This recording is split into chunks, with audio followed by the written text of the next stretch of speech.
right, welcome to planning a trip with me for our lovely up and coming trip, Baltimore and Washington, D.C. For the ones who actually have watched my videos before, thank you for the support and welcome back. To friends and people who have not watched this video, welcome. So right out the gate, me and my best friend are going to Washington, D.C. yet again, and Baltimore, Maryland this time around. So, as many people know, I am an organized person. When I travel, I like to organize everything prior to going. I usually make itineraries months in advance, so that way I can fine tune, add things, add events that pop up, or take away things that might last minute be closed upon arrival. I love to also use itineraries because it helps me budget, because I like to, again, get the most out of my money and out of my time at the new city I am exploring. So this time, instead of doing all the hard work of making it cute and beautiful, I decided to go on lovelycanva.com.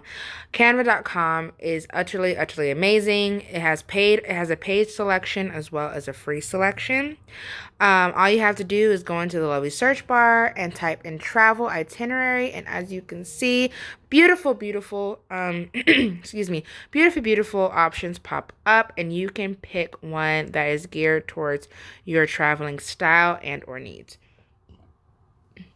With that being said, we decided, and we usually do is we usually use our itineraries as more as bucket list / checklist. We like to leave moments of spontaneity and being spontaneous and seeing sightseeing as we get to point A to point B. If you have seen my previous videos, me and my best friend, we love to walk to point A to point B to get the most out of the city, to get the feel of the city that we are currently in. The only time we end up taking transportation like lifts or buses is if point A to point B is just ridiculously far. Like when we went to Boston to Salem, we took a lift from Boston to Salem to get there because we were not walking that far. Like I said, each itinerary that Canva presents to you, it has a hourly type of itinerary where if you want to plan each and every hour. Some people like to plan that way. I do not. They even have choices where you can just put in certain things, such as just places you want to go, and some are listed as Monday through Friday. Good thing about Canva is whatever format or template you decide to choose, they give you the option to change the color and the wording. So if you are those type of travelers that if you travel in a group and you guys have a certain theme and you want the itinerary to be that theme, so when you pass it out to everybody so everybody knows what to expect, they can plan accordingly.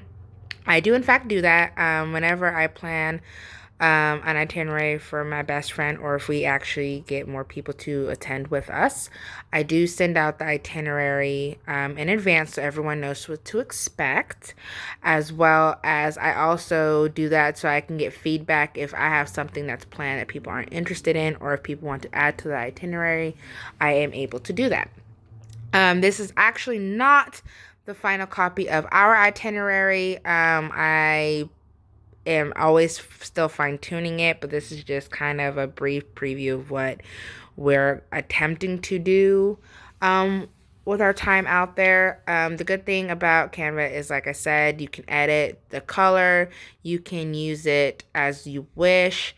Like I said, I usually use our itinerary as a bucket list of having all the information in one spot at hand for us. Whenever I use our itineraries, I make sure to actually print them out and laminate them. I know what you're thinking, but yeah. Not because I said anything, because I haven't also a good tip for planning, especially in today's world with COVID and all of that fun stuff. So the after you get your itinerary and at least your pen and paper down, I told him I would pay Google. Back, and I do plan on paying all back. I do is Google what's happening I don't have it yet. In the city I'm going to during the time I'm going, because also the good thing with doing that is maybe there a certain celebrity or comedy show or a play is happening at the time you're going to be there, so you can add that to your itinerary. Also, it's good to Google the city you're going to and the time frame you're going in, just to see if there's any new restrictions that you need to abide by, especially with COVID still, around. Because for example, Washington, D.C. is requiring vaccinations and certain types of masks to enter buildings, which is not something I knew was a thing, but apparently that is what's going on, which is completely different from where I am currently living in. Also, with the good thing with planning ahead, months and ahead, is it's good for budgeting options, which is why whenever we plan to travel during the summer, we try to make it a point to book by February, if not earlier. If we can book earlier, I remember when we went to Walt Disney World, we ended up booking everything in January and we didn't go until late June. But usually we travel around July, June-ish. So we try to book everything in regards to flight and room and board by mid to late February. If we're booking in March, something happened. But booking earlier is better, just in case there's changes that you need to do, so that way it's not hitting your pockets. And then also it's good for budgeting, because people think it's so expensive to travel. It really is not. If you basically plan ahead and book things like your flight first, and then a month later your room and board, and then traveling in groups helps divide everything up. And then after that, after you book the main chunks, then you just sit there, have to just save up per paycheck your travel funds, like you're spending money in regards to activities, food, transportation, and all that lovely fun stuff. Since we had been to Washington, D.C. in the past, the exciting part was honestly reminiscing and seeing the things that we did not get a chance to do.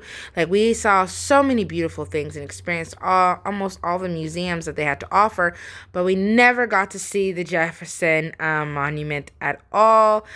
We never even knew that there was a White House museum. We did not get a chance to go I cannot think of the word. Oh, I cannot think of the word at this moment. But where George Washington and his land is, I cannot think. My apologies. I cannot think of what it's called. Oh, there it is, Mount Vernon. We didn't even get a chance to go to Mount Vernon or anywhere near there. So, and then also on top of that, we didn't realize that Baltimore was a hop, skip, and a train ride over. We were out in DC the last time for 5 whole days, and we saw so many things, experienced so much, but we didn't neglect it to experience those little gems there. So the fun part is we're doing a Washington, D.C. take 2, and so far we're planning to just have the time of our lives and get the most out of our coins as we travel and see the sights. So we're hopefully going to see everything. Hopefully we get better weather while we're out there, because I remember it rained crazily when we went. But that's the goal. That's the beauty about planning ahead. Whenever you plan ahead, you can also, buy certain things such as ponchos, extra umbrellas. You get to research all the little nooks and crannies and hidden gems like Graffiti Alley. And adding that little bit of spice of one day being in Baltimore, and we're spending the whole day, that allowed me to research all their little hidden gems, watch some vlogs. I really, really advise to watch other travelers' vlogs of the city you're going to, because they've already been there, so you can see if with the hidden gems that they found, is it enough to pique your interest to want to add that to your itinerary. That is one thing I really advise. I mean, some people say, oh, I don't want to watch other people traveling because that spoils the experience for me. Well, it just depends on the vlogs you watch. I love watching travel guides or travel tips, or the ones who just describe the top 10 attractions of that area. I also love to watch other planning videos to see how I can fine-tune my planning routine to just assist me better in my travels. We are super excited. because we're also readers, and they have a humongous library there that's utterly beautiful. They have a beautiful Barnes and Noble, and there's just so much history, and we are big history nerds that we get to dabble in. So I hope I have at least given you some ideas, some tips and tricks in regards to your planning, and I hope this inspires you to check out Washington, D.C. Thank you so much for watching. I hope you subscribe, or at least pay a visit to my other videos and fun. Thank you again.